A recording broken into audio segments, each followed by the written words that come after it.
Kevin, Oke. Nama saya Kevin sebagai account manager dari Glodon, dan pada hari ini saya bakal ditemani oleh rekan saya bernama adalah Ibu Florencia Edrea. Oke, Ibu Florencia Edrea adalah service consultant manager kita untuk di cabang kita di Indonesia. Oke, saya akan melakukan presentasi secara singkat dan jelas. Semoga bisa Bapak Ibu bisa mengetahui dan bisa cukup jelas ya untuk melihatnya. Saya akan mulai mengenai tentang company profile dari Glodon. Ya, setelah itu kita bakal masuk ke dalam topik pembahasan. Jadi kurang lebih topiknya itu sama 1 jam. Nanti 30 menit akhir bakal dilanjuti oleh Q&A. Oke, Bapak Ibu sekalian, jadi kalau misalnya Bapak Ibu sekalian ada pertanyaan, bisa masuk ke Q&A-nya nanti di akhir acara selama 30 menit. Tapi selama 60 menit kita akan membawakan tema ini semoga dengan baik. Oke, Bapak Ibu sekalian. Ya,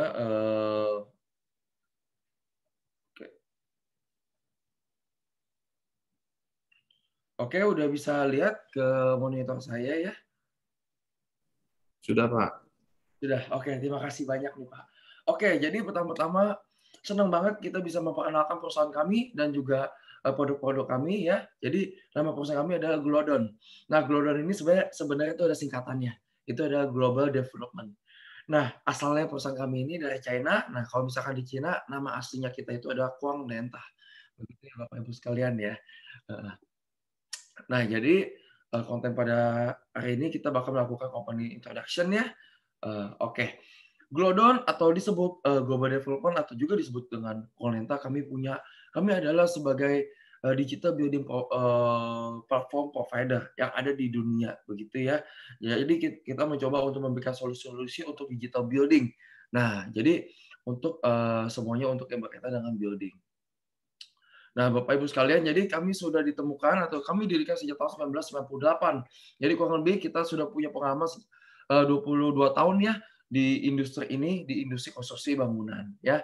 Nah, sejak tahun 1998 kita mengembangkan bisnis di China sampai akhirnya di tahun 2008 kita sudah mulai ekspansi bisnis ke mancanegara, dan di tahun 2010 kita bikin R&D di US begitu Bapak Ibu. Jadi R&D kita ada di US, jadi kita selalu komitmen untuk mendevelop software-software terbaru untuk perkembangan teknologi di dunia ini. Nah, perusahaan kami ini juga sudah masuk ke IPO ya, begitu. Jadi kita sudah masuk ke stock exchange di Shanghai, begitu Bapak Ibu.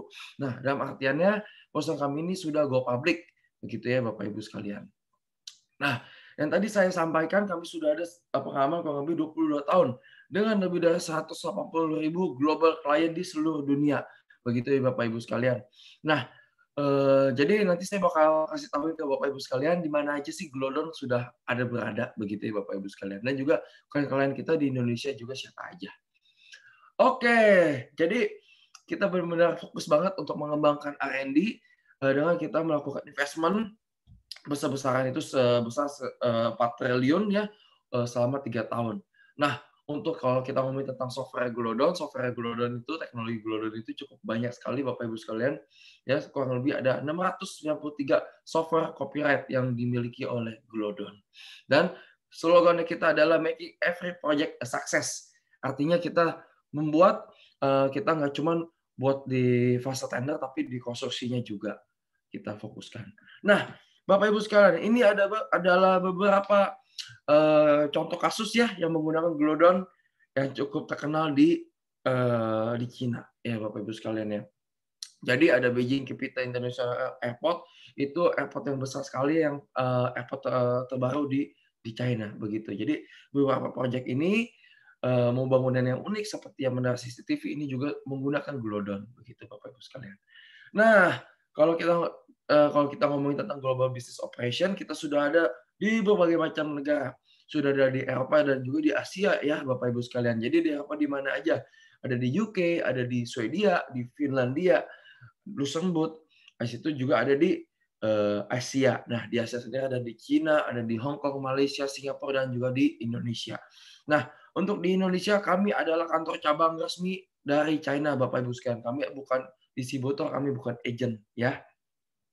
Nah, ini adalah beberapa sertifikasi ya yang sudah kita dapatkan di Indonesia atau di mancanegara. Nah, yang paling spesial adalah tentang Bidding Smart.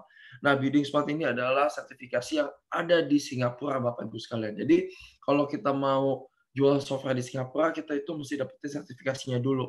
Itu namanya Bidding Smart. Nah, kalau misalkan dapetin Bidding Smart, artinya kita sudah terakreditasi dan sudah boleh jualan di Singapura. Begitu ya, Bapak Ibu sekalian. Nah, ini adalah beberapa global partnership yang sudah kita lakukan ya.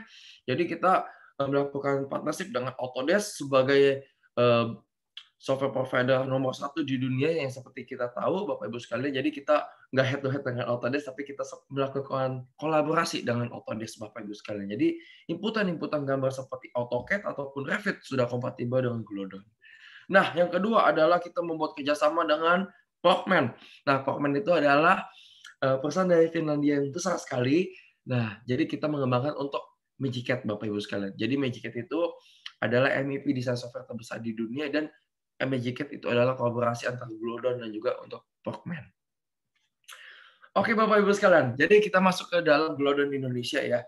Nah, Glodon Indonesia kita punya beberapa visi dan misi yang cukup baik di Indonesia. Kami pengen mentransform IC industri di Indonesia untuk menjadi lebih digital. Seperti yang kita tahu dan juga seperti arahan Bapak Presiden, bagaimana kita bisa mengembangkan ya industri 4.0. Nah, kita rasa BIM teknologi seperti ini adalah konstruksi 4.0 salah satunya itu, Bapak Ibu sekalian. Jadi kami mencoba untuk berkontribusi untuk di pasar di Indonesia ini, begitu Bapak Ibu sekalian. Nah, untuk di Indonesia kami sudah didirikan sejak tahun 2015, Bapak Ibu sekalian ya. Jadi kurang lebih sudah 6 tahun. Klien kita banyak sekali, ada PP, ada Tata, Total Bangun Persada ya Bapak Ibu sekalian, sampai akhirnya di tahun 2018 kita melakukan cooperation dengan PUPR Bandung. Dan di tahun 2019 kita sudah membuat PT, Bapak Ibu sekalian, begitu ya.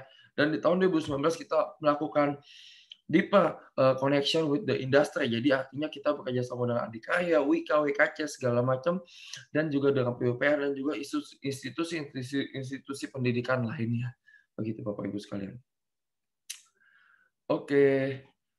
Ya, mohon maaf Pak Jaja, ada kenapa Pak raise hand?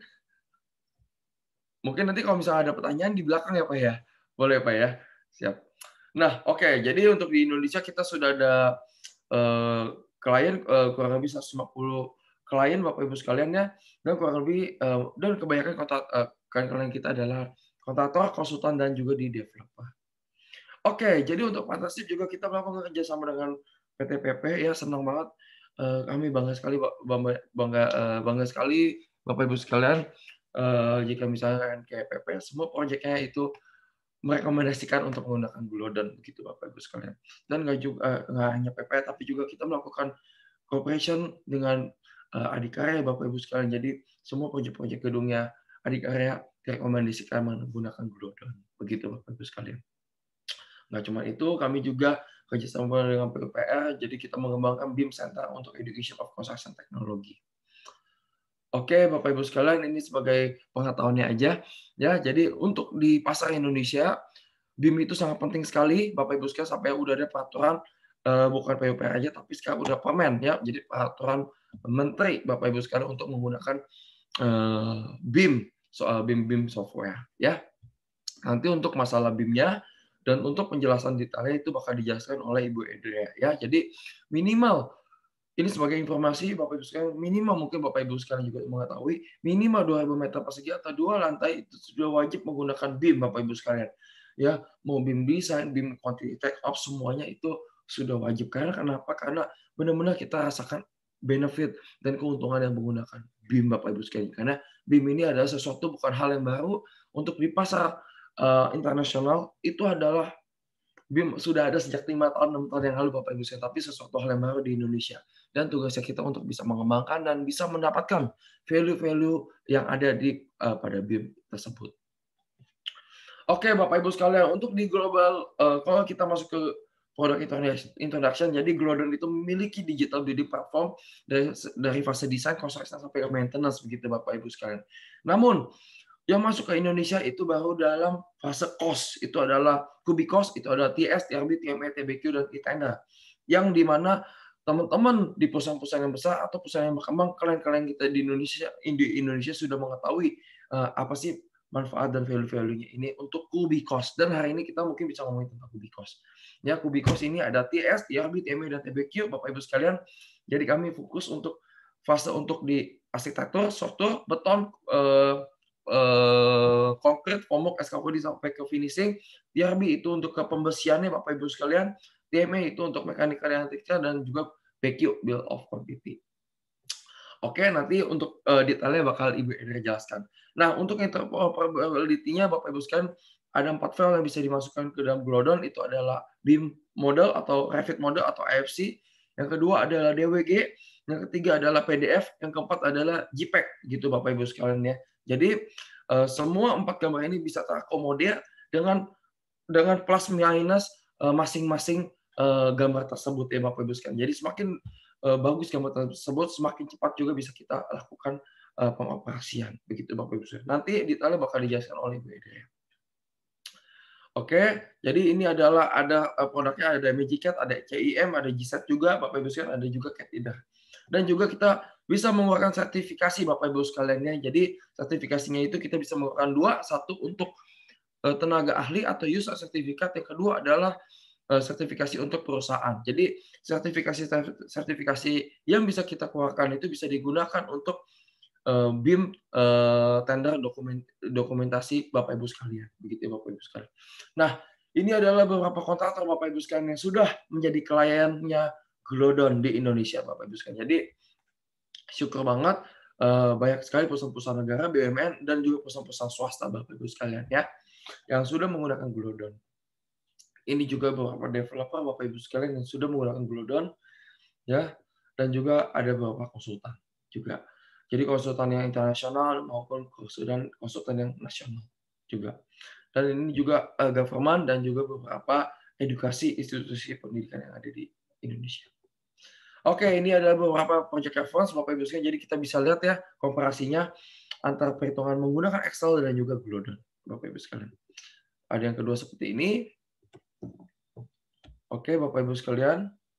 Nah, ada juga seperti ini, dan juga ini ada service plan. Jadi kita nggak cuma jual produk, tapi kita juga melakukan after sales dengan baik. Ada training, ada project guidance, technical support, dan juga maintenance Bapak Ibu sekalian. Jadi kita bakal make sure kalau Glodon akan memberikan mengguide teman-teman kalian kita yang ada di Indonesia ini dengan menggunakannya dengan baik dan sepenuhnya. Begitu Bapak Ibu sekalian. Ya. Oke. Saya rasa saya cukup untuk bagian introduction-nya saya. Bapak Ibu sekalian, sekarang kita masuk ke dalam inti ke pembicaraan pada tema kali ini. Oke, jadi mungkin kita bakal welcome nih Ibu Edrea. Oke.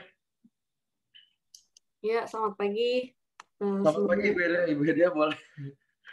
Oke, bisa lanjutkan. Saya share screen dulu ya.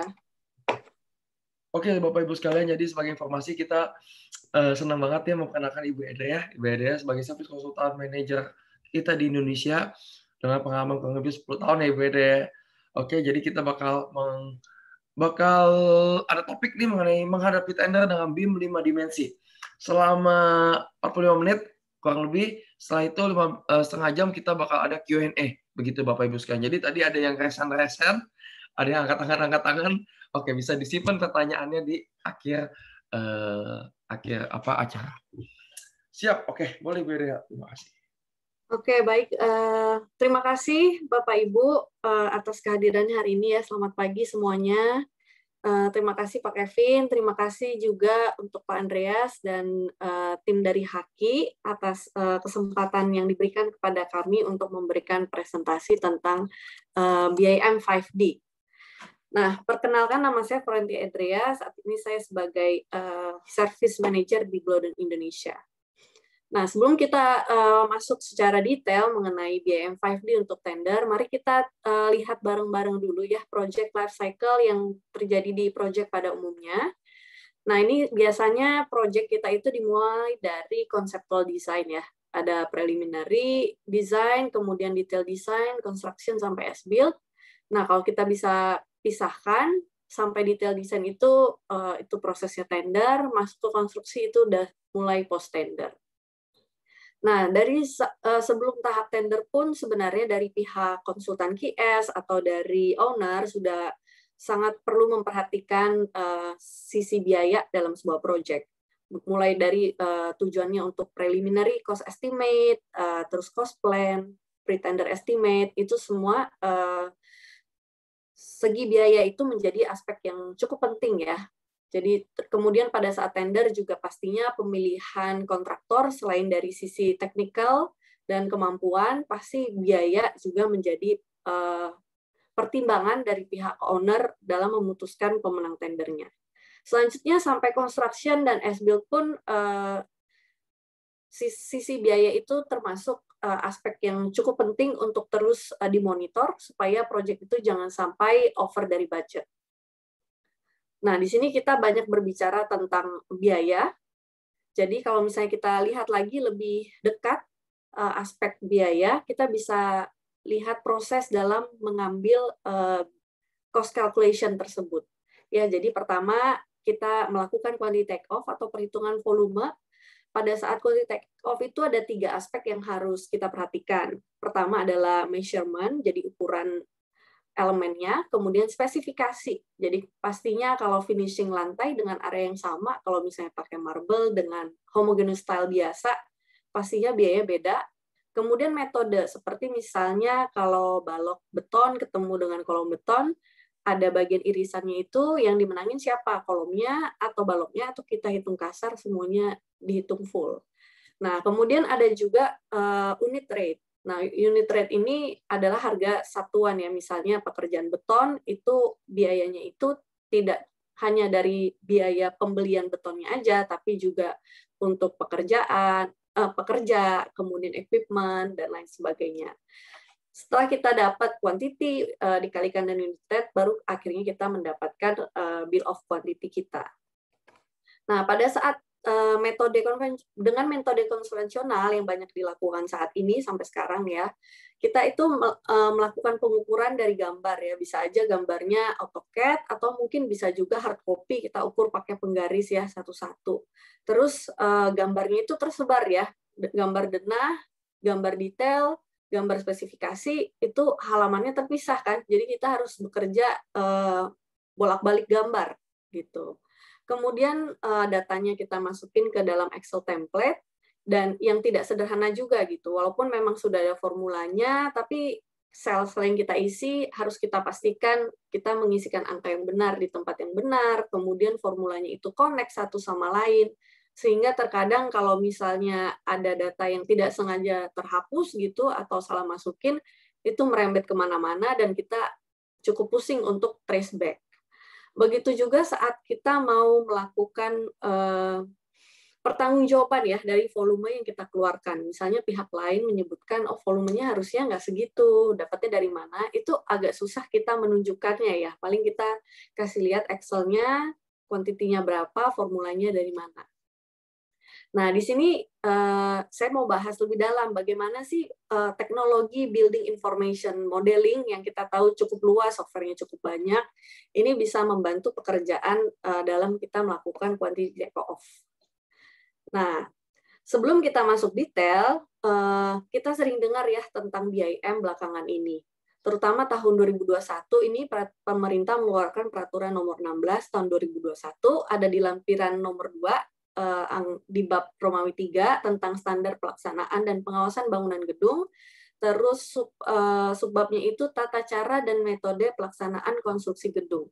Nah, di sini Bapak Ibu bisa lihat bahwa ada requirement bahwa bangunan tingkat menengah dan tinggi itu wajib menggunakan BIM paling sedikit sampai dimensi kelima.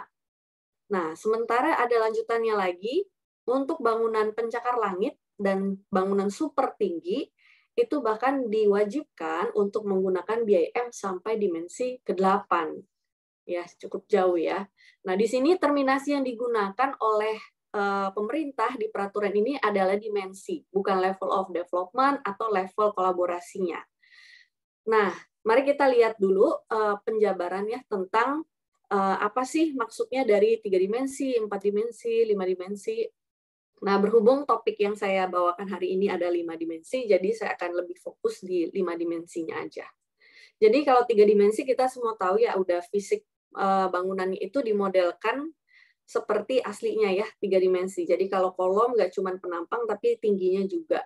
Nah, kalau 4 dimensi, kolom itu ditambah unsur informasi tambahan, yaitu kapan dia dibangun, schedule, start, dan selesainya.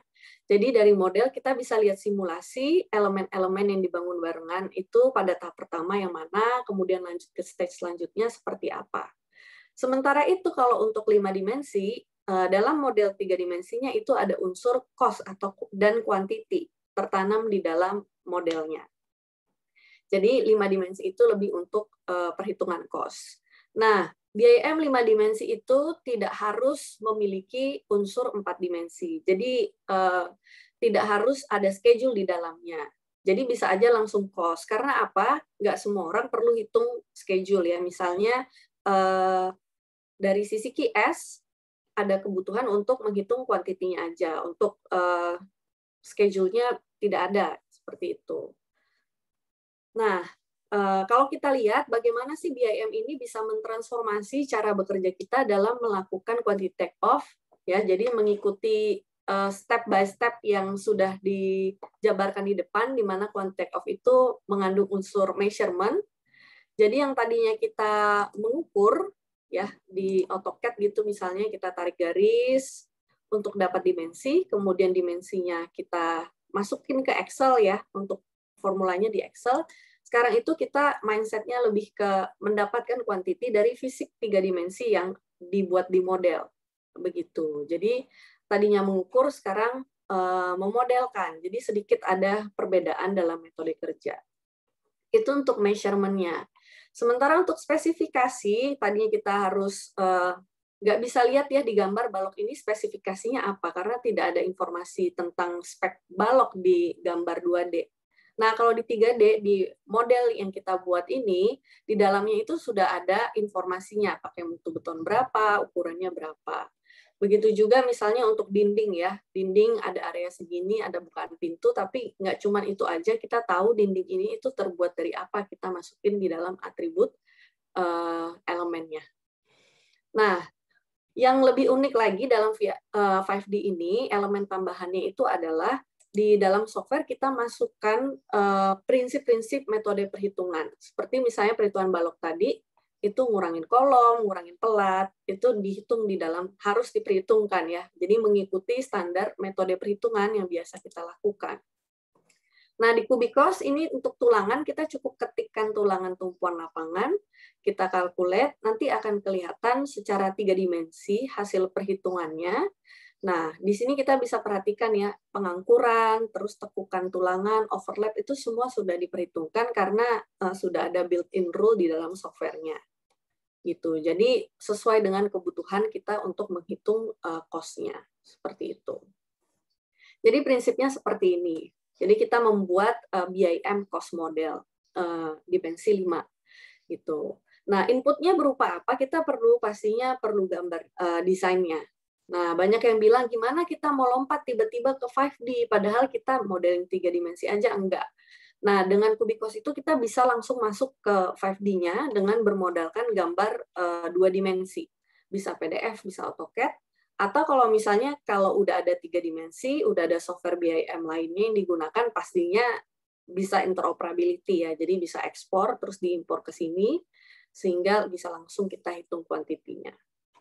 Nah, setelah kita dapat kuantiti, kita masukin ke Excel perhitungan BQ kita sehingga kita dapat cost, sehingga selanjutnya bisa kita gunakan untuk reporting atau untuk tender. Nah, model yang kita bangun 3 dimensinya itu juga pastinya bisa kita ekspor untuk kebutuhan lain, gitu ya. Nah, saya langsung aja kasih contohnya di sini. Jadi misalnya Bapak Ibu untuk tender mendapatkan gambar 2 dimensi ya, seperti ini, bisa CAD, bisa PDF, bisa scan-scanan juga. Nah, kita masukin gambarnya ke dalam software kita bisa split denahnya sesuai dengan kebutuhan. Kemudian selanjutnya pastinya kita harus cek skalanya ya, karena kita bangun model itu berdasarkan gambar, jadi sebelum dibangun kita pastinya harus pastiin skala gambarnya itu sudah sesuai. Nah ini dimensinya baru 9 mili, padahal seharusnya 9.000, jadi kita skalain jadi 1:1000 begitu. Nah, selanjutnya keunikan dari software kita ini adalah kita bisa langsung membangun model 3 dimensi dengan membaca gambar. Jadi nggak perlu kita tarik-tarik garisnya. Ya, nama fiturnya adalah auto-identifikasi. Nah, misalnya di sini kita mau memodelkan kolom ya, kita klik garis kolomnya, kemudian kita kasih tahu label kolom itu namanya apa, terus kita auto-identifikasi begitu. Jadi ukuran penampangnya langsung ngikutin garis di denah, kemudian tingginya mengikuti floor setting kita. Jadi floor setting kan kita masukin tinggi floor to floor-nya. Begitu. Nah, hal ini bisa kita lakukan untuk elemen lainnya, baik struktur maupun arsitek ya. Untuk balok beton, terus untuk lantainya, pelat. Kemudian untuk dinding arsitek juga bisa, dinding beton bisa, bukaan pintu jendela juga kita bisa lakukan semuanya permodelannya dengan cara yang sama, seperti itu. Jadi kita bangun modelnya biasanya per lantai, mulai dari supportnya dulu, baru ke atas. Jadi mengikuti urutan dalam pada saat konstruksi yang sebenarnya gitu. Nah, ini juga pastinya kita bisa kolaborasi. Jadi misalnya kita kerja di lantai dasar, terus teman kita ngerjain di lantai atasnya, kita bisa bangun modelnya per lantai seperti ini, kemudian nantinya kita modelnya bisa di-merge ke dalam satu project begitu.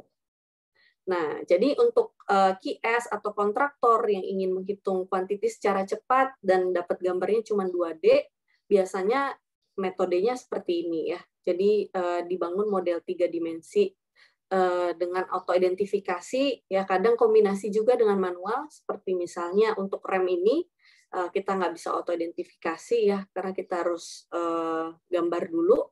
Nah, ini gambarnya pun kita bisa nggak perlu tarik garis, kita kasih tahu garis pinggiran remnya itu yang mana, berdasarkan AutoCAD ya.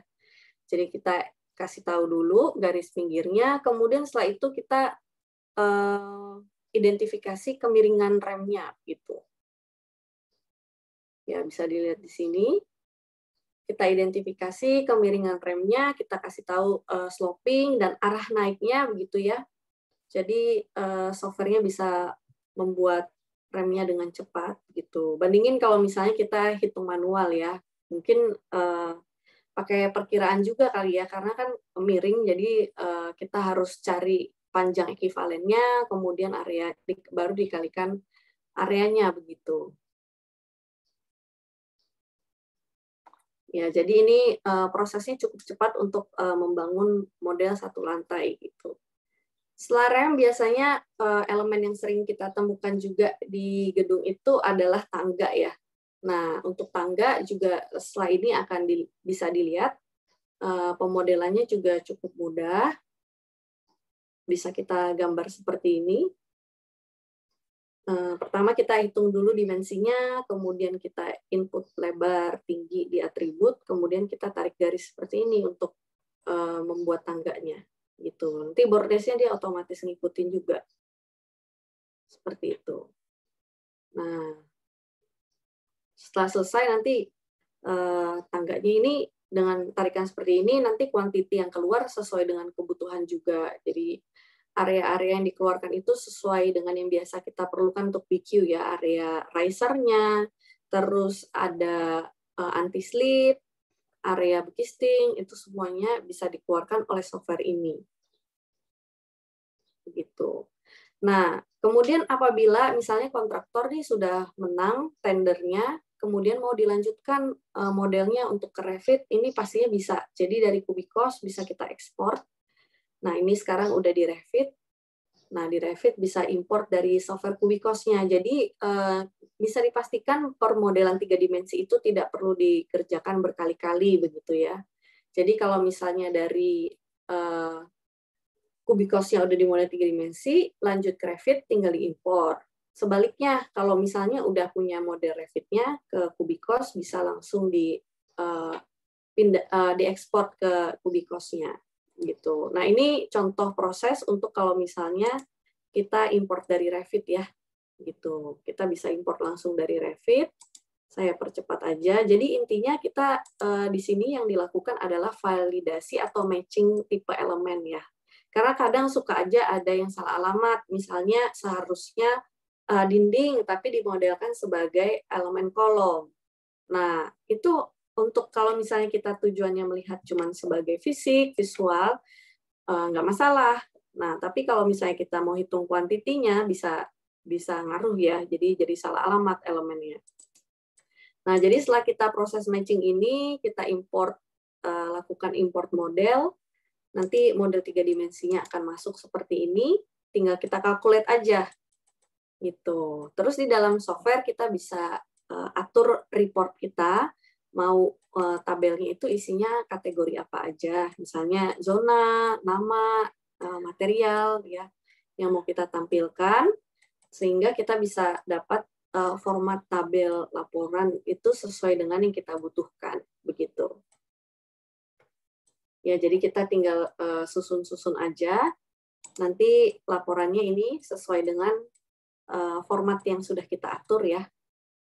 Keluarnya itu semua elemen ada ya, mulai dari elemen beton, elemen finishing, sampai ke elemen lainnya itu semua bisa terhitung. Nah, kemudian kita bisa lihat di sini ya, ini ME-nya juga barusan juga diimpor, jadi secara 3 dimensi sudah masuk ke dalam modelnya ya, baik elemen arsitek, struktur, maupun elemen lainnya. Nah, terus kita calculate, kita dapat tambahan elemen lainnya, kita bisa ekspor ke Excel. Ini saya lihatin ya prosesnya. Jadi ini masih di dalam software Kubikos, ini selanjutnya bisa kita ekspor ke Excel, supaya untuk kita tarik kuantitinya untuk kita buat BQ. Ya, kan kita kalikan dengan price library kita. Begitu. Ya, jadi prosesnya seperti itu. Sementara untuk finishing, arsitek, kalau misalnya kita balik lagi ke permodelan tadi yang sudah saya tunjukin itu proses atau identifikasi elemen struktur. Finishingnya gimana? Kita tahu di dalam satu bangunan itu finishingnya macam-macam ya. Lantai, dinding, plafon. Nah, ini kita bisa masukin pakai Excel per ruangan. Gitu. Jadi kita kasih tahu ke dalam modelnya ini ruangannya yang mana. Nah, dalam nama ruangan itu di dalamnya sudah kita kasih tahu finishing lantainya apa, finishing dindingnya apa, skirtingnya apa, ya, terus plafonnya begitu. Nah, nggak cuman itu, kalau misalnya nih ada kan QS yang cuman ingin hitung kuantiti arsiteknya aja, strukturnya nggak dibikin, nggak mau dibikin. Kalau tadi kan kita ngepoin di dalam struktur tertutup ya. Nah, kalau nggak mau kita bisa langsung aja bikin finishing gitu. Kita garisin perimeter room-nya itu areanya seperti apa, nanti juga bisa langsung tertempel di sini. Begitu. Jadi untuk dalam kita menghitung finishing, itu bisa sangat cepat sekali ya. Tidak perlu satu-satu lantai areanya berapa, dinding areanya berapa, plafonnya berapa. Jadi langsung aja satu paket di dalam fungsi yang namanya room di sini. Perhitungannya bagaimana? Metode finishing dinding misalnya, apakah dihitung sampai plafon atau balok atasnya juga kena, gitu ya. Semua metode untuk layout finishing di dalam ruangan ini bisa kita atur di sini ya. Ya, jadi side of misalnya balok atas sisi sampingnya itu pakai finishing wall atau pakai finishing plafon. Bukan plafon, finishing langit-langit ya, yang misalnya cat ceiling itu untuk expose ceiling. Nah, itu bisa kita atur semua di sini gitu. Kemudian metode perhitungan itu semua ada built-in calculation rule-nya. Jadi makanya tadi kita auto-identifikasi dengan cepat, finishing room-nya dimodelkan dengan cepat. Kuantitinya benar nggak tuh? Nah, di sini di dalam software kita itu tertanam metode-metode perhitungan. Jadi kita kasih tahu kalau balok ketemu kolom, ada irisan, yang menang siapa. Terus dinding bata misalnya dimodelkan floor to floor, ada balok di atasnya, oke, dihitungnya sampai bawah balok aja, begitu. Ya, jadi kita membangun cost model, ini bangunan, kita tadi bangun dengan metode bisa auto-identifikasi, room function, terus input tulangan di setiap elemennya. Kita bisa dapatkan kuantiti yang lengkap beserta reportnya untuk elemen struktur maupun arsiteknya. Gitu. Jadi tadi cerita tentang permodelan dengan cepat, dengan rumus yang tertanam di dalam software, kemudian report perhitungan juga. Nah, untuk visualisasinya seperti apa? Ini berhubung saya dan Kevin ini dari Glodon, jadi memang software yang kita tahu dan kita pahami dengan sangat detail itu memang dari Kubikos. Saya tahu untuk software-software lain juga banyak yang bisa mengeluarkan quantity ya dari model 3 dimensi, misalnya dari Revit atau dari Tekla. Cuman karena mereka bukan spesial untuk quantity take off, jadi dari 3 dimensi ke 5D-nya itu harus dimodelkan satu-satu ya elemen 3 dimensinya, tidak dari membaca gambar lain gitu atau import dari sumber lain. Nah, kemudian untuk rules yang tertanam juga karena kita spesifik, jadi sangat orientasinya itu untuk kebutuhan QS. Jadi kita pakai rules-nya yang sesuai, yaitu SNI untuk tulangannya maupun standar measurement method. Jadi di Malaysia kan kita pakai SMM 7 misalnya. Nah, di Indonesia kita adopsi dan kita adjust lagi dengan kebutuhan market begitu. Nah, selain itu juga karena kita memperhatikan kebutuhannya itu untuk konfirmasi quantity, jadi untuk display output-nya juga kita sesuaikan dengan kebutuhan QS gitu.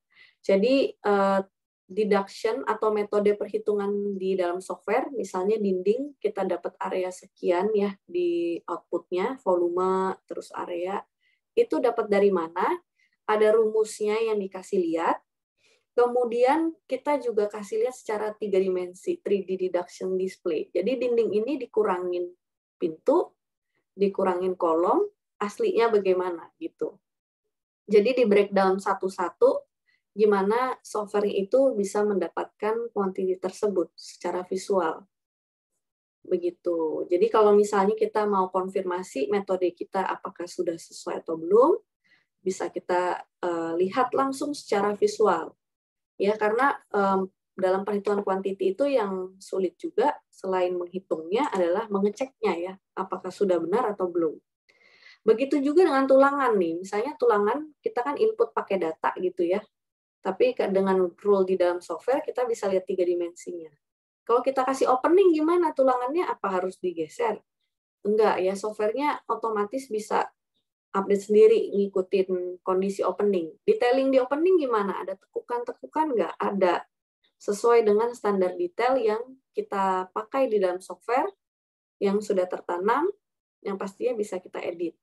Begitu. Kemudian softwarenya juga mengeluarkan layout seperti ini, yang bisa kita pastinya ekspor ke DXF. DXF itu bisa kita masukin ke AutoCAD atau Revit, biasanya digunakan untuk dilanjutkan menjadi shop drawing gitu. Tujuannya di dalam software ini sih untuk mempermudah kita mengerti permodelan kita, inputnya sudah benar dan sesuai atau belum beserta detailnya. Begitu. Nah, di sini juga kita bisa melakukan pengecekan ya. Misalnya rebarnya yang kita modeling itu sudah lengkap atau belum nih 3 dimensi. Kita ada tools untuk rebar data check. Kemudian secara visual juga kita bisa lihat cek ya hasil kalkulasinya tuh kelihatan, oke tulangannya udah masuk, terus kita bisa lihat formula kayak pengangkuran tulangan itu seperti apa, oke, hasil outputnya itu disesuaikan dengan calculation rules ya yang tertanam di dalam software. Yang warna hijau-hijau ini bisa kita ganti nih, makanya angka di calculation formula pengangkuran ya, anchorage length of joint ini, di dalam software tulisannya formulanya 1111 begitu ya, mulai dari sisi kolom masuk ke dalam itu total 1011. Kenapa 1011? Karena ternyata di calculation rule di dalam software ini sudah diganti oleh usernya ya menjadi sekian gitu. Biasanya defaultnya adalah LA panjang pengangkuran begitu. Nah, kemudian pada tadi itu kita lihat metode per elemen ya. Gimana kalau kita udah ada laporannya, kita tahu nih untuk balok volume totalnya berapa, kita pengen tahu volume total itu dapat dari mana aja. Nah, itu juga bisa ya. Jadi dari software kita bisa reverse check model. Ya, misalnya ini roof yang kita cek ya volumenya. Reverse check model buat softwarenya tunjukin ke kita ini dapatnya dari mana aja sih volume total sekian yang tadi ada di laporan. Gitu. Di sini ada breakdown-nya. Kemudian kita bisa cek ya. Tuh, dikasih lihat modelnya itu yang mana di dalam software. Begitu.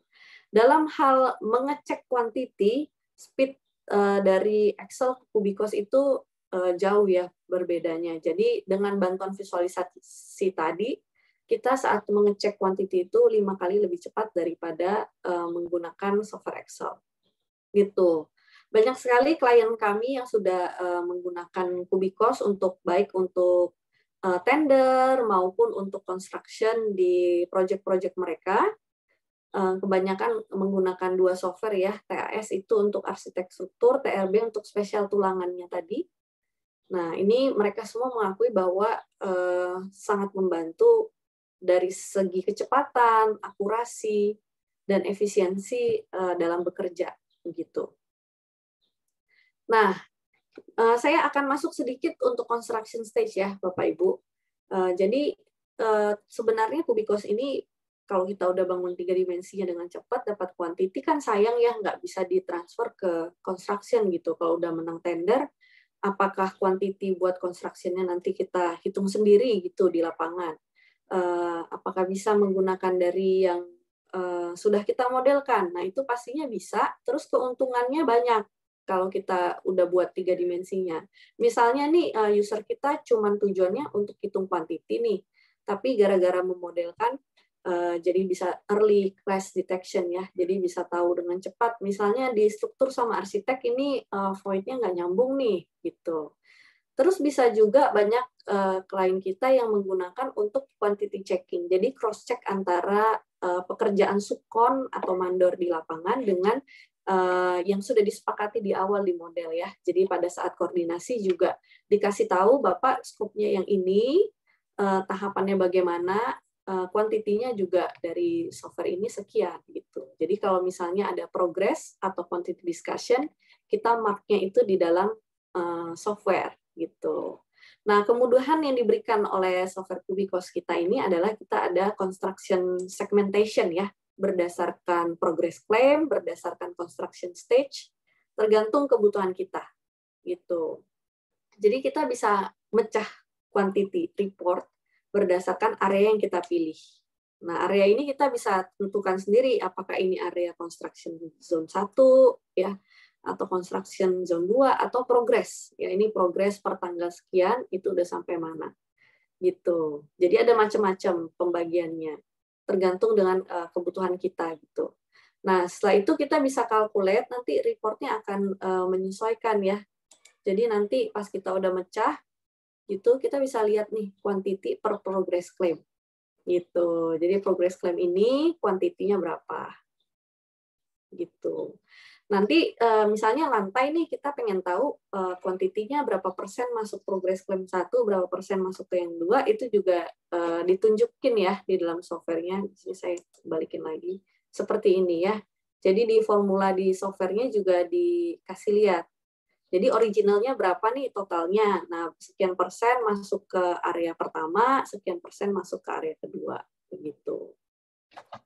Kolaborasinya gimana? Pada saat konstruksi kan kita perlu kolaborasi ya, QS konsultan, manajemen MK, terus kontraktor. Nah, di software kita ini juga ada yang namanya Kubikos Cloud. Jadi model kita ini kita bisa upload ke Kubikos Cloud. Terus kita bisa ada kasih partisi space ya, sekian gigabyte itu untuk project space, kemudian untuk employee bisa punya space privat untuk nge-save model, ada space yang bisa di-share dengan pihak publik, atau ada juga yang untuk outside collaboration dengan pihak lain. Gitu. Jadi kita bisa atur nih setiap file yang bisa akses siapa aja. Nah, kemudian klien kita misalnya owner nih yang nggak punya software Kubikos, mereka bisa tetap cek modelnya gitu. Jadi ini kemudahan juga untuk owner bagi yang kontraktor atau konsultannya menggunakan software ini dan menggunakan cloud. Jadi owner juga bisa dengan transparan ya melihat permodelan dan quantity report-nya untuk setiap elemen dan setiap lantai. Kemudian bisa markup juga. Jadi bisa kasih komen. Ini contoh untuk di project stadion ya.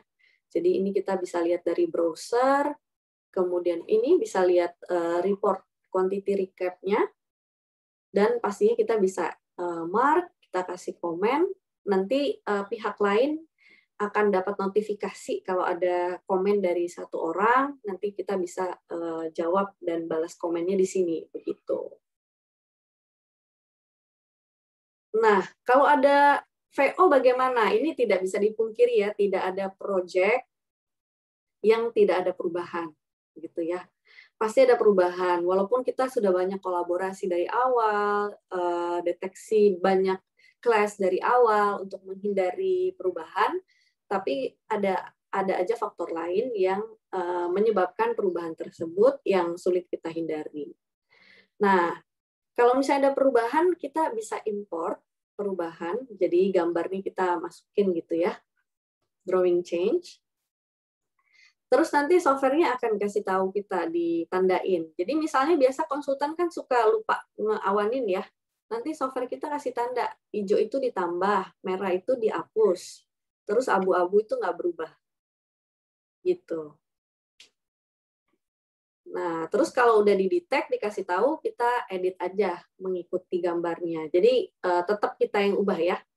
Nah, terus kita bisa finish revision kita calculate. Ya, jadi yang sebelumnya tetap ke save. Ini ter-save sebagai revision aja. Kita kasih tahu ini revision berapa gitu. Nanti di laporan akan ada highlight-nya gitu. Biasa kan kita highlight sendiri di Excel ya.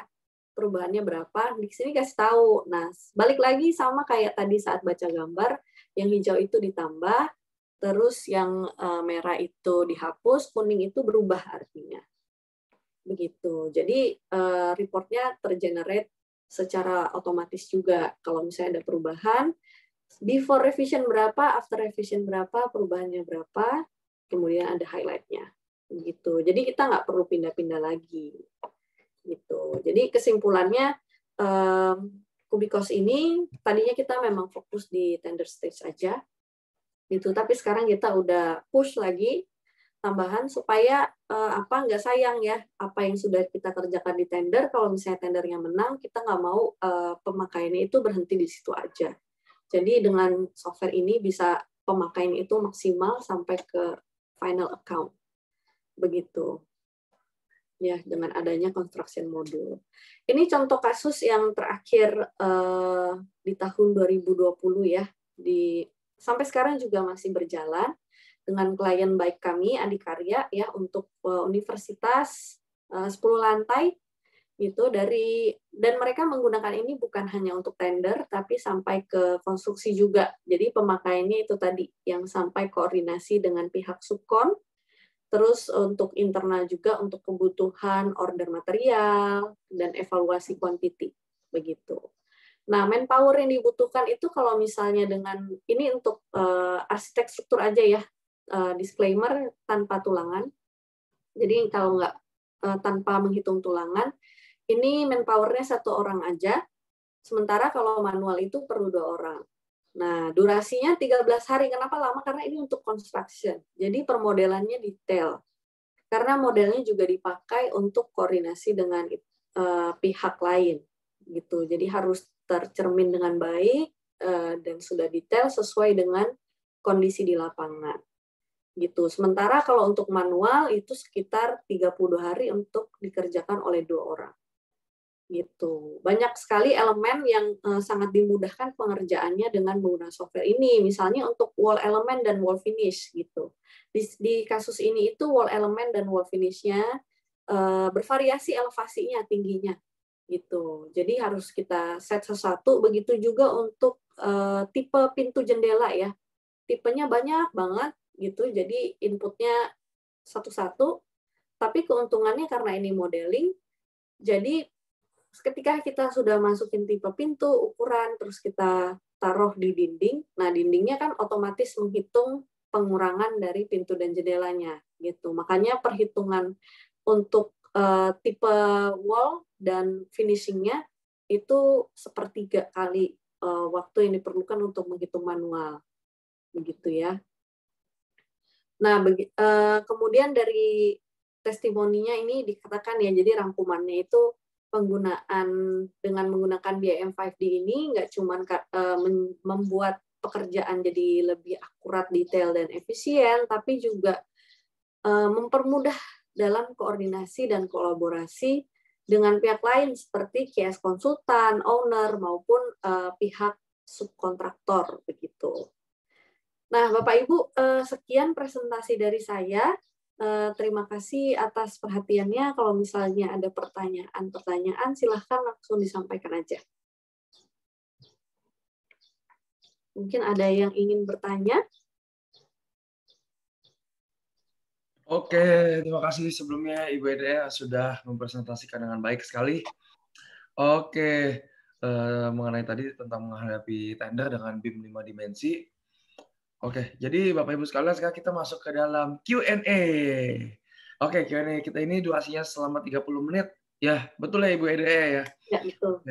Selama 30 menit. Jadi kalau misalkan memang ada pertanyaan, bisa dimasukkan ke dalam kolom Q&A-nya Bapak Ibu sekalian.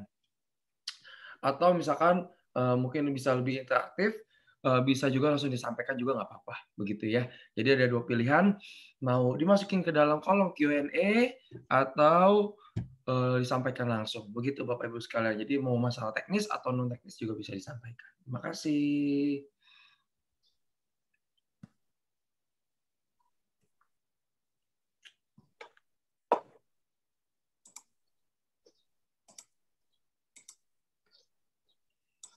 Ya, kalau boleh tahu ini pesertanya mayoritas dari mana ya Bapak Ibu?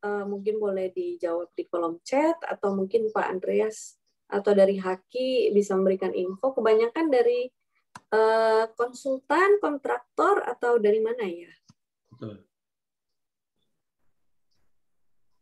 Ini ada yang dari peserta, dari anggota Haki juga, sama ada yang dari luar juga, Bu.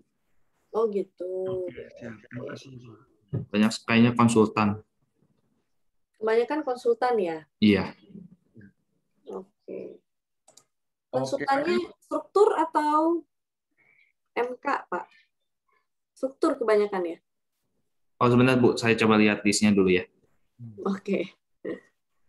Ini ada yang jawab nih dari Pak Ilham. Oke, selamat pagi Pak Ilham. QS. Konsultan QS. Oke. Pak Ilham, Bahari, apa kabar Pak Ilham?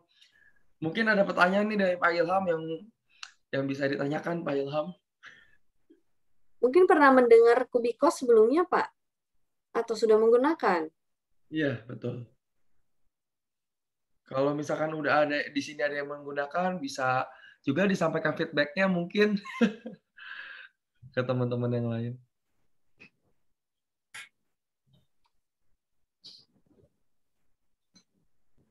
Oke.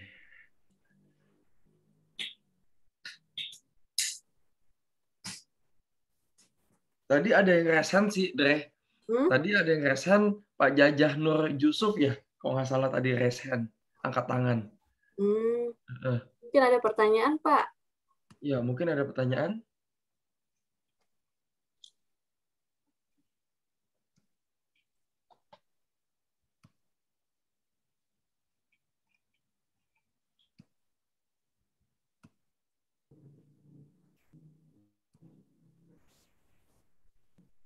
Tidak ada pertanyaan, Pak? Bapak Ibu sekalian? Ada yang mau langsung bicara langsung atau langsung tanya jawab gitu boleh. Di resen aja nanti saya buka aksesnya. Oh, spesifikasi laptop ya ini ada dari Bu Siti Aisyah Nurjanah. Ibu namanya kayaknya familiar, pernah ikut training ya Bu ya? Atau pernah ikut acaranya Glodon ya Bu ya? Kayaknya agak familiar namanya. Oke, mungkin bisa dijawab ya, langsung. Saya buka dulu ya, ada dokumennya. Pernah pakai ANSYS bareng di TMO. Iya. Saya terlalu banyak ada kenalan sama orang baru ya belakangan ya. Saya sampai ketukar-tukar. Oh, itu pernah Ibu berarti dulu ngambil S3 ya, Bu ya? Iya deh, kayaknya ada ya, benar. Bentar ya, Bu ya. Pantesan familiar.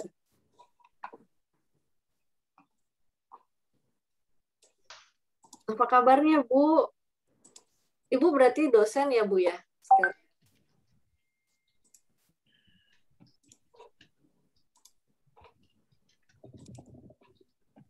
Oke. Kelihatan ya layarnya, Bu? Iya. Iya, betul. Nah, ini kalau untuk Kubiko sendiri gitu, yang aspek yang paling penting itu RAM karena melakukan kalkulasi gitu. Untuk rendering tidak terlalu ya. Jadi memorinya itu 8 GB yang efektif. Kita menyarankannya sih ini ke atas.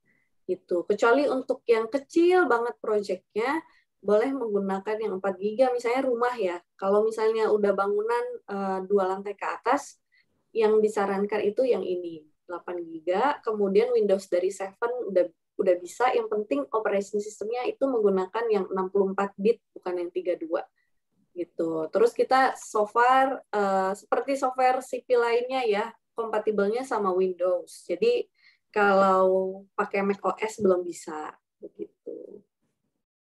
Oh iya Bu Hana, salam. Sudah lama tidak bertemu Bu, saya udah maaf kali lupa namanya. Oh sekarang dosen di Unsri Palembang ya, siap-siap. Di Unsri mungkin ada rencana untuk memasukkan BIM di kurikulumnya ya Bu, atau belum?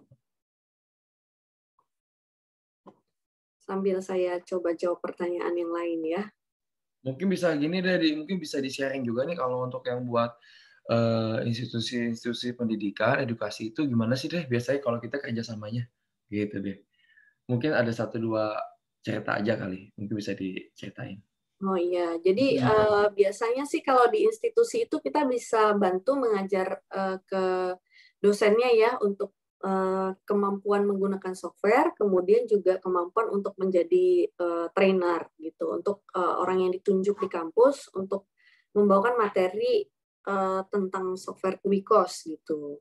Kemudian di kampus bisa selanjutnya diimplementasikan untuk mahasiswa, misalnya jadi tugas besar gitu ya, ada project menggunakan software gitu, atau bisa juga untuk tugas akhir mahasiswa yang topiknya berhubungan gitu. Jadi kita pastinya ada special prize juga untuk universitas dan student. Nah, kemudian untuk kalau training mahasiswa itu bisa juga kita bantu lakukan training dari pihak Glodonnya juga bisa gitu. Nah, untuk akhir-akhir ini mungkin ada universitas apa institusi pendidikan yang kita kerjasama deh, yang mungkin yang lagi intens gitu deh. Kalau universitas ya ITB, UGM udah, kemudian yang banyak lebih intens mengimplementasikan itu dari Politeknik karena mereka kan lebih praktek ya. Jadi seperti di Polinema, Politeknik Negeri Malang itu mereka bahkan menjadi mata kuliah gitu. Jadi semuanya dikasih pembelajaran tentang BIM, berbagai software termasuk Kubikos juga di dalamnya. Jadi mahasiswa diberi tugas untuk memodelkan menggunakan software gitu. Jadi semuanya tanpa terkecuali ikut menggunakan software gitu, bukan sebagai pilihan atau tugas akhir saja gitu. Thank you deh. Ya. Oh, di manajemen konstruksi ya. Oke. Di universitas biasanya memang masuknya di manajemen konstruksi sebagai perkenalan untuk menghitung quantity ya. Oke, ada pertanyaan lagi. Sehat-sehat terus ya Bu Hana, terima kasih sudah hadir. Terima kasih juga atas pertanyaan. Oke, ada pertanyaan nih dari Pak Ilham nih deh. Iya. Mengenai apakah sudah termasuk pekerjaan baja? Nah, baja nih. Baja dan struktur baja yang juga bisa digunakan. Jadi bisa nggak sih Kubikos digunakan untuk pembajaan atau steel gitu deh. Oke, ini saya buka modelnya aja ya sebentar sambil nunggu. Saya sambil jawab pertanyaan yang kedua ya tentang standar drawing. Oh, iya. Nah iya Pak Ilham, pasti semua QS dan kontraktor merasa ya kita code-nya satu, sama-sama SNI. Standar detailnya semua diatur oleh SNI sama ya, kode yang mengacu. Tapi tetap aja standar detail dari konsultan tuh beda-beda memang. Itu yang membuat dari software juga nggak bisa kita menggunakan mengikuti satu konsultan doang kan. Jadi biasanya di software kita itu misalnya di company konsultan ini buat QS konsultannya ya atau kontraktor itu buat template Pak. Jadi misalnya template standar detail, panjang pengangkuran, panjang overlap, punya Davi, punya Wiratman, punya Ketira, punya TTW, terus punya HRT. Nah, itu mereka punya koleksinya gitu, Pak. Nah, di software kita itu kita bisa ekspor impor. Jadi yang bikin cukup satu template-nya. Nanti user-user yang junior yang tugasnya memodelkan itu impor aja standarnya. Jadi kalkulasinya langsung berdasarkan standar. Jadi yang pertama dilakukan, dilihat gambarnya project ini, konsultan strukturnya siapa, oke berarti pakai standar detail dia, begitu. Kira-kira cukup menjawab ya Pak ya? Jadi memang bisa diekspor impor di softwarenya. Jadi walaupun kita sudah mengikuti standar memang, jadi nggak diubah-ubah pun sudah sesuai SNI ya. Cuman ya itu balik lagi masing-masing konsultan itu beda-beda. Jadi tetap harus di-adjust. Kondisi di Indonesia sekarang seperti itu. Nah, ini Bapak Ibu, ini contoh model yang saya kasih ini kompetisi yang kami lakukan ya tahun 2020 kemarin. Ini juara satunya dari NKE, Nusa Konstruksi Engineering. Permodelannya seperti ini. Gitu. Jadi finishingnya cukup menantang juga ya. Jadi lantainya ada pola, terus banyak ukiran-ukiran juga. Ya, jadi bentuk-bentuk yang nggak teratur itu benar-benar dimodeling semua. Galian juga dimodeling. Ini ekskavasi ya, bentuknya begini. Itu galian. Di bawah palkep ini nih yang trapesium. Gitu. Nah, untuk bajanya bisa, Pak. Jadi di sini dia dimodelkan juga struktur bajanya. Gitu. Seperti ini. Ya, jadi member-membernya itu bisa dimodelkan dari tampilan elevasi ya, Pak. Jadi kita bisa gambar dari samping gitu. Begitu. Cuman memang kalau untuk join-join secara detail belum bisa dimodelkan fisiknya ya. Jadi kita bisa pakai metode QS ya, custom point gitu. Jadi kita hitung berapa titik. Nah, jumlah titiknya itu menjadi tipe sambungan 1 misalnya. Nah, nanti kita kalikan dengan volumenya tipe 1 itu bautnya berapa, plat buhulnya berapa begitu.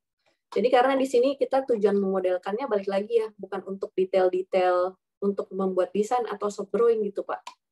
Jadi modelnya kita usahakan ringan, cepat ya. Jadi spek komputernya standar aja, nggak usah susah-susah, nggak perlu render yang canggih-canggih.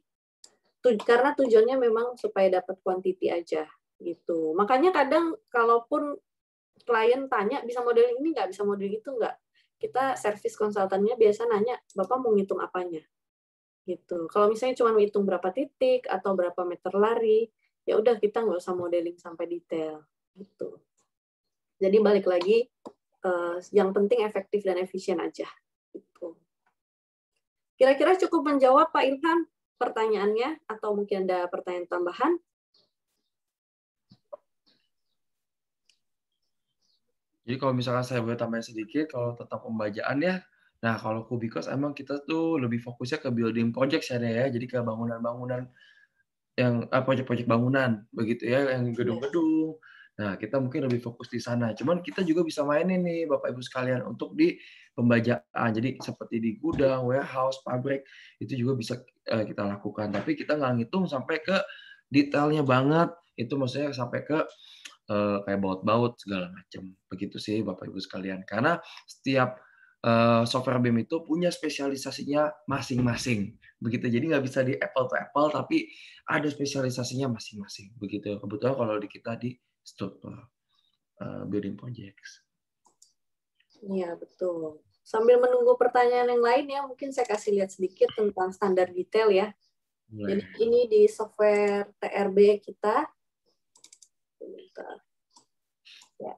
Di software TRB kita ini ada built-in calculation rule yang tadi saya sebutkan. Jadi ini dia mengikuti standar SCI ya. Jadi karena kolom gempa gitu ya. Jadi kicker atau start overlap ya. Overlap kolom itu di tengah lantai. Gitu, bukan di bawah. Jadi di HN/2. Kemudian area densified-nya, tulangan tumpuan kolom, itu ada menggunakan rumus ya, maksimal antara 3 kriteria ini. Ini semua disesuaikan dengan SCI. Cuman kalau konsultan ada preferensi sendiri, gitu, kita bisa langsung masukin. Gitu. Semua detailing ya, termasuk penambahan tulangan yang dari bawah, di stop, gitu, pengangkurannya sejauh apa, gitu. Terus kalau kolom ketemu balok, ketemu dinding, ketemu parket, ketemu file, itu kita bisa masukin di sini juga. Gitu. Begitu juga dengan panjang overlap, panjang pengangkuran gitu ya. Jadi di permodelan kita emang nggak masukin, bukan berarti kuantitinya asal-asalan gitu. Jadi softwarenya yang ngitung, ngikutin tabel yang sudah dibuat di sini. Nah, gitu. Biasanya kalau kita terima dari konsultan kan mereka punya, konsultan struktur kan punya tabel sendiri. Ini kadang angkanya ada yang dekat, ada yang enggak. Ini bisa kita timpa ya, Bapak Ibu. Jadi misalnya 600 gitu. Ya udah kita ketik begini. Nah, terus ini yang tadi saya bilang bisa diekspor. Kelihatan nggak ya? Ya, di kanan bawah ini ada tombol ekspor. Mungkin saya kecilin ya.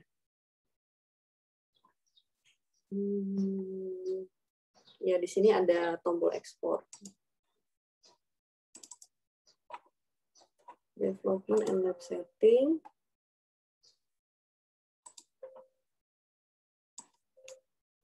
Sebentar ya, saya stop share dulu. Mungkin deh nanti kalau misalkan emang ada waktu juga bisa di-show tuh deh hasil resultnya aja deh. Hasil outcome-nya apa sih? Ini kok gede banget ya layarnya ya. Oh, dikit bisa nggak? Di sini nih. Oh, mungkin yang kalau lihat zoom-nya full screen gitu, yang di bagian hitam di bawahnya nggak ditampilin, mungkin kelihatan ya. Di sini ada tombol ekspor impor. Kelihatan nggak? Nggak ya? Ya, pokoknya di situ ada ekspor importnya gitu. Iya.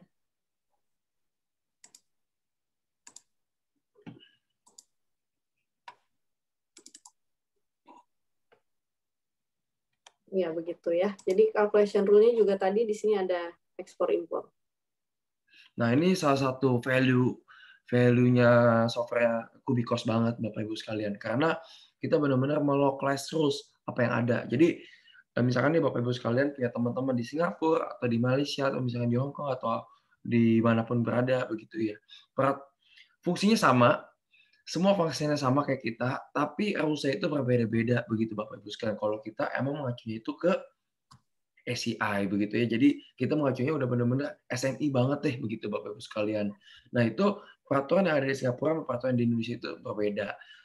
Glodon yang di Singapura itu mengadopsi semua peraturan-peraturan yang ada di Singapura, bukan yang di Indonesia. Begitu. Jadi kita selalu rekomendasi untuk kita liatin dulu nih, untuk kita perhatiin dulu tentang calculation rules-nya dulu, baru kita masuk ke operasional. Begitu sih Bapak Ibu sekalian. Jadi untuk masalah aturan nggak usah khawatir, sudah benar-benar cocok dengan di Indonesia. Begitu.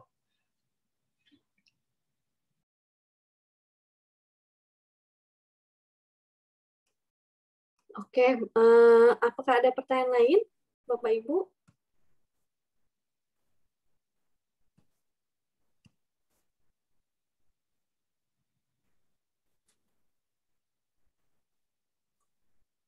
Kalau boleh tahu Pak Ilham dari mana ya Pak ya? Konsultan apa? Kalau QS kita, saya sering ngobrol dengan dari RLB. Ya, kemarin saya sempat bantu di beberapa proyek mereka, terus dari Teamworks juga ya. Oh, Artamara. Bapak belum pakai tapi ya Pak ya? Ini baru aja join ya, Tamara baru aja beli softwarenya. Lagi banyak pasar Jono ya, iya betul. Kemarin baru training kayaknya ya Pak ya. Ntar lanjut project guidance ya Pak ya. Oh iya betul.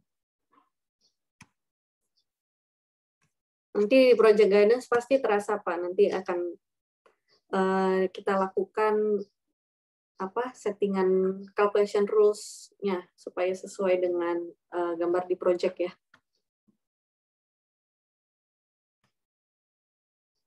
Oke, kalau misalkan sembari kita nungguin, mungkin kita bisa ngomongin nih tentang after sales dari Glodon apa sih deh? Begitu ya. Jadi Glodon kan nggak cuma jualan software, Bapak Ibu sekalian. Jadi kita nggak cuma jual produk, tapi kita juga memberikan after sales yang bertujuan kita make sure untuk teman-teman semua, kalian-kalian kita bisa menggunakan dan bisa menerima value-value dari produk dan service kami. Begitu. Nah, mungkin deh bisa diceritain deh, after sales-nya dari Glodon apa sih deh? Dari departemennya Ibu Edria. Ya, jadi dari kita setelah pembelian, bahkan dari sebelum pembelian kita sudah ada training ya untuk perkenalan ke masyarakat yang belum pernah mendengar gitu ya.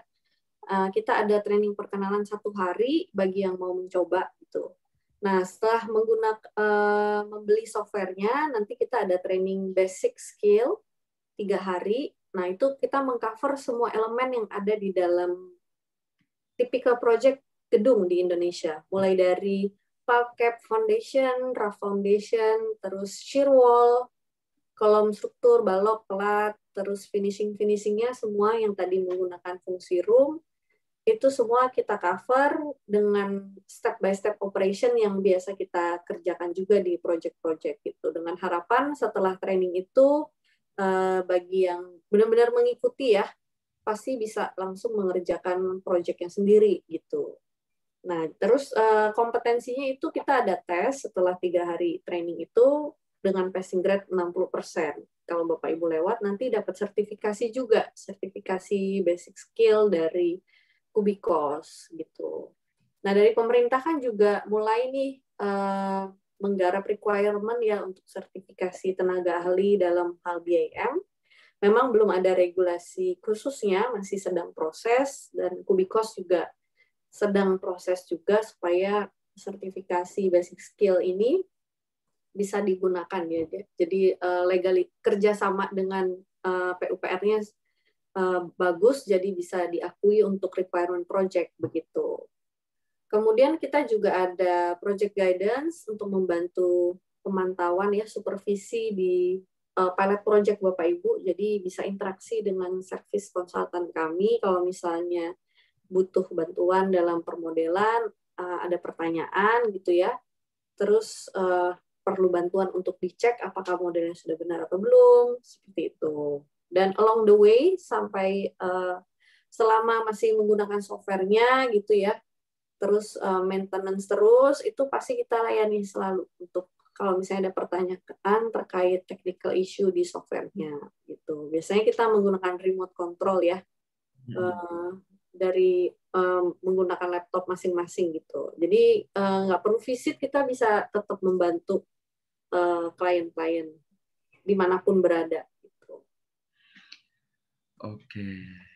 Nah, deh kalau misalnya ngomongin tentang sertifikasi dengan peraturan-peraturan pemerintah, mungkin ada nih yang bisa di-share tentang apa sih update-nya tentang peraturan-peraturan yang ada gitu tentang BIM. Kalau yang untuk masalah sertifikasi itu belum ada peraturan yang terlalu detail, Kevin. Oke. Ya, jadi baru requirement menggunakan aja dulu. Betul. Tapi di beberapa proyek, contohnya misalkan kayak wilayah di Bali atau di beberapa proyek pemerintah sudah benar-benar tuh di request untuk punya BIM sertifikasi, betul ya, Dre ya? Oh iya. Jadi pada saat tender mereka require misalnya Bapak Ibu harus menggunakan BIM 5D gitu. Nah, mereka itu perlu bukti kalau company Bapak itu memang menggunakan.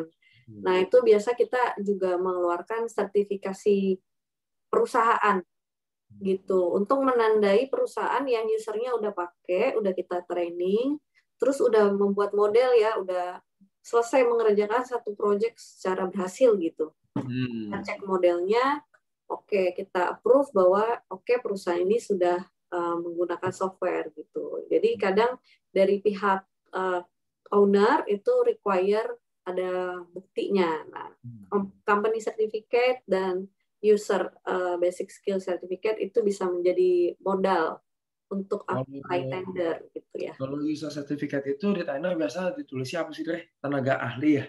Atau apa basic tuh? skill sih. Kalau di sertifikasi kita itu disebutkan sebagai basic skill di SCRB. Kalau dari tender mungkin iya tenaga ahli BIM 5D begitu ya. Betul. Jadi wah senang banget.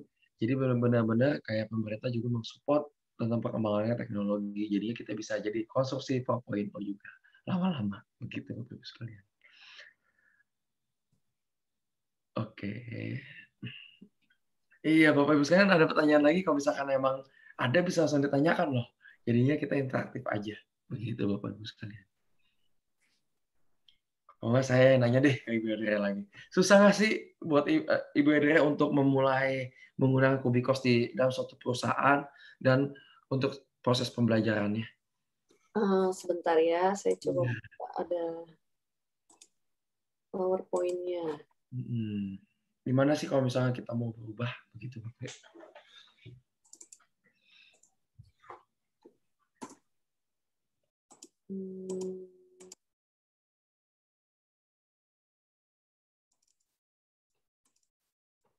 Oke.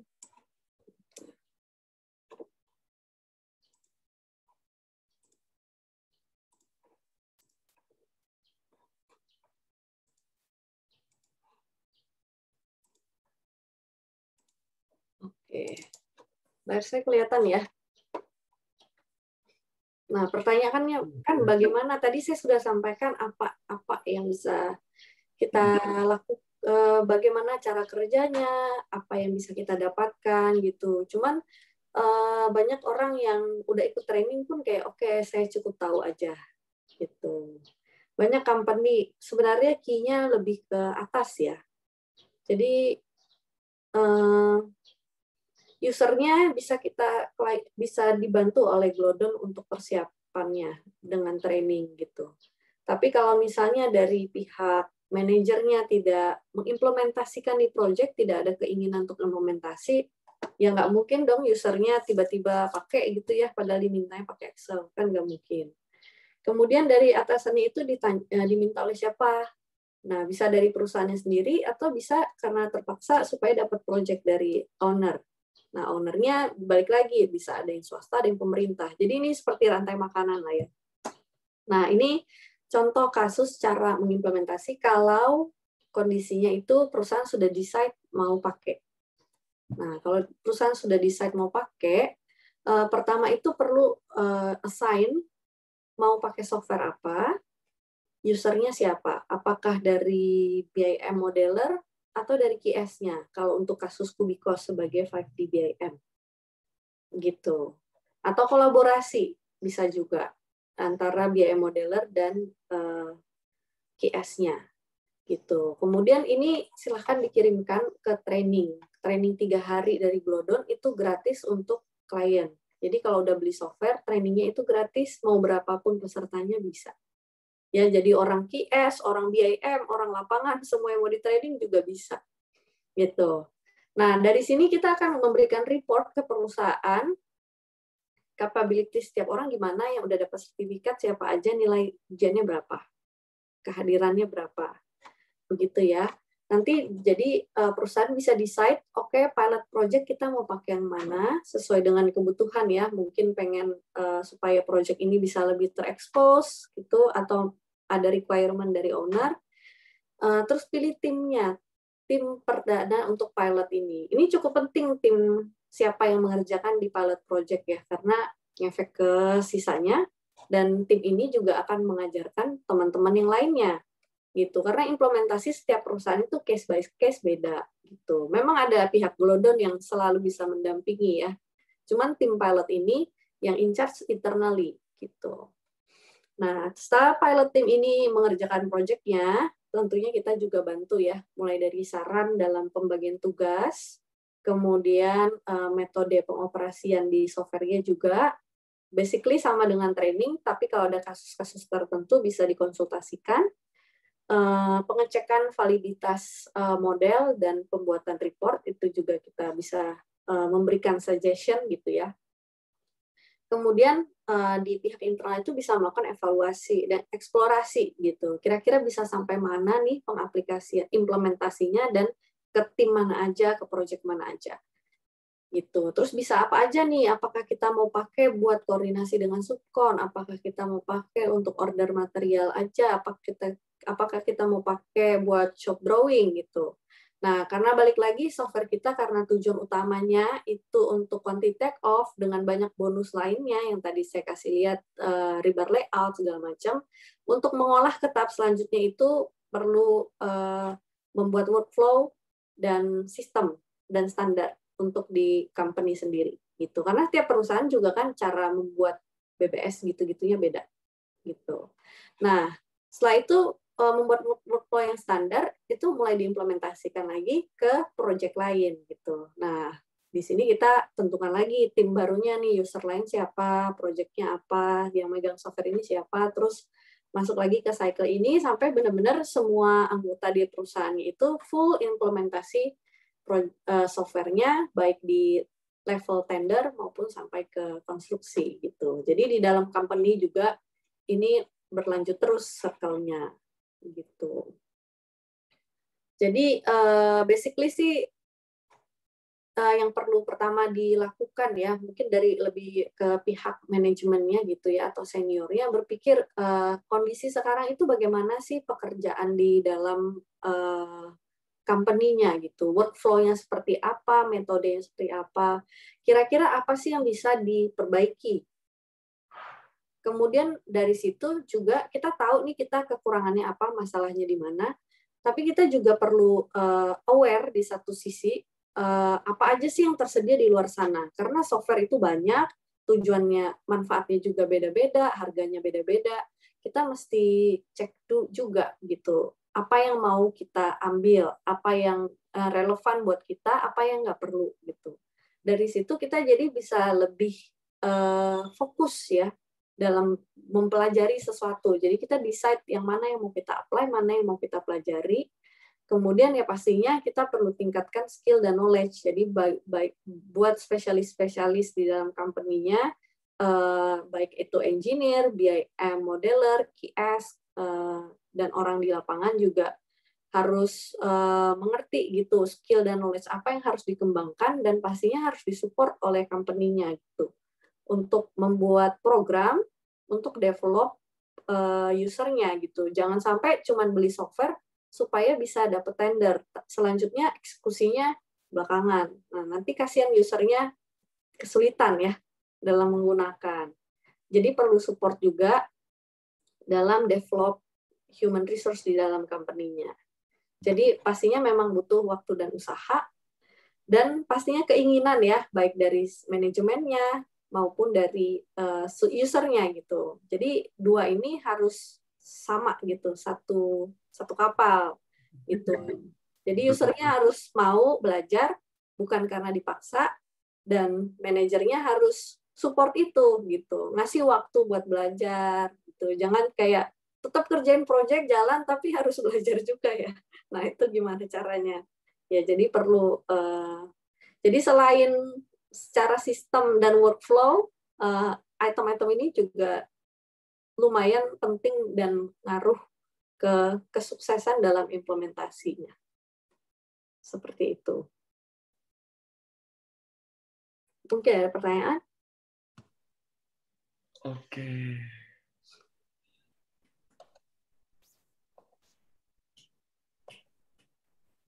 Ya gimana Bapak Ibu, mungkin ada pertanyaan sebelum waktu kita udah tinggal 5 menit ya Pak ya, betul ya Pak ya? Betul. 5 menit sampai 10.30, 4 menit lagi, oke. Jadi mungkin Bapak Ibu sekalian ada 1 atau 2 pertanyaan nih sebagai penutup dari acara kita pada pagi hari ini. Begitu Bapak Ibu sekalian.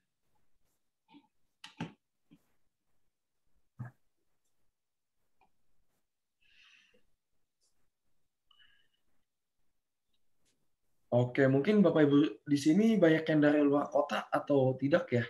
Kalau misalnya banyak yang dari luar kota, gimana deh? Mungkin perkembangan BIM sudah mulai ada ini ya, maksudnya kayak antusiasme ya dari pasar kota khususnya luar Jakarta ya, Dre, untuk masalah perihal tentang BIM Iya, khususnya. betul.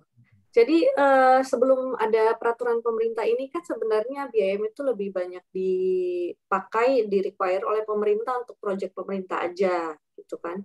Cuman kalau untuk proyek pemerintah dengan kriteria minimal luasan itu tadi ya. Nah, cuman kan sekarang peraturan pemerintah yang baru ini berlaku untuk semua bangunan ya, dengan ya itu tadi yang level menengah ke tinggi gitu. Jadi sebenarnya yang berlaku untuk semua harus mengimplementasikan 5D BIM ini. Cuman balik lagi di daerah-daerah mungkin sebagian besar belum bisa fully mengikuti peraturannya ya. Gitu. Cuman untuk awareness akan pentingnya mengadopsi BIM itu sudah mulai banyak gitu ya. Jadi bahkan dari kampus yang jauh ya, misalnya dari Politeknik Negeri Pontianak itu juga sudah mulai mereka sadar bahwa mereka perlu untuk memasukkan materi BIM dan Kubikos ini ke dalam kurikulum mereka gitu. Jadi dari bawah kita juga udah mulai membantu mempersiapkan tenaganya ya gitu. Jadi kalau nanti proyek-proyek makin banyak yang perlu menggunakan tenaganya tersedia gitu. Oke, pertanyaan lagi deh. Satu lagi mungkin terakhir nih ya. Oke. Nah, ini yang menggunakan Kubikos ini mesti perusahaan-perusahaan yang besar aja atau kalau misalnya aku mau berkembang, perusahaan-perusahaan yang sedang berkembang juga bisa menggunakan sih deh, gitu. Nah, itu tadi ya, karena Kubikos yang tadi di depan dipraktekin bahwa import gambarnya itu bisa variasi dari yang super nggak canggih sampai yang canggih ya, 3 dimensi itu bisa. Yang super nggak canggih misalnya hasil scan-scanan itu juga bisa. Jadi kita bisa masuk ke 5D itu dari kondisi kita sekarang, dari mana aja bisa gitu.